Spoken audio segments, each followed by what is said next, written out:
Transférer un patient vers un autre box de consultation. Normalement, quand nous sommes en train de consulter, cette liste d'attente doit diminuer progressivement. Bon, à moins que le triage nous envoie plus de patients encore. Mais quand on a fini une consultation, on doit clôturer. Nous avons alors plusieurs cas. Il peut y avoir un patient qu'on nous a envoyé par erreur, par mégarde. Par exemple, le patient Manda. Supposons qu'il n'est pas notre patient. Là, je peux le transférer directement vers un autre box de médecin. Ça nécessite un droit d'accès parce que tous les médecins ne peuvent pas transférer à condition qu'ils passent l'information au triage. Mais si le médecin a accès à ces boutons, dans le bouton transfert box, je prends mandat, je clique, je peux l'envoyer au cabinet 2. Je l'envoie au cabinet 2. Si c'était le patient du cabinet 2 pour la chirurgie, je confirme, je vais me rendre compte que Manda n'est plus dans ma liste. Quand je pars au box 2, je clique, Manda est là. Je reviens un peu à 1 pour voir d'autres cas. Il peut y avoir un autre cas, c'est-à-dire un patient qui est venu chez moi, mais je veux l'avis d'un spécialiste. Moi, je suis par exemple un médecin généraliste. Je veux qu'un spécialiste donne son avis. Je suis devant le patient Mbadou.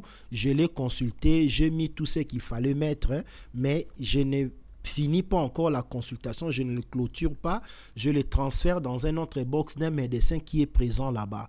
Je peux aussi cliquer transférer box, je peux l'envoyer par exemple au box 3, cabinet 3.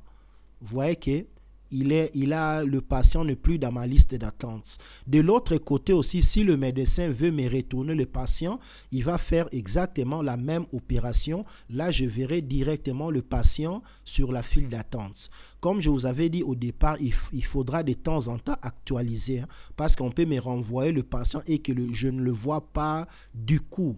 Peut-être j'étais en train de saisir autre chose. Je dois actualiser. Normalement, quand on actualise, on voit tous les patients.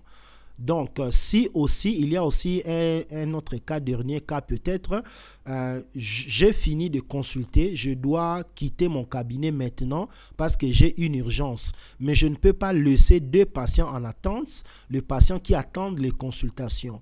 Je peux parler avec un collègue médecin s'il est disponible d'accueillir ces patients-là. Si OK, je clique sur un patient ici, le premier patient, je clique sur transfert, je choisis les box où se trouve mon collègue, je confirme, je l'envoie, je fais ça aussi à tous les patients.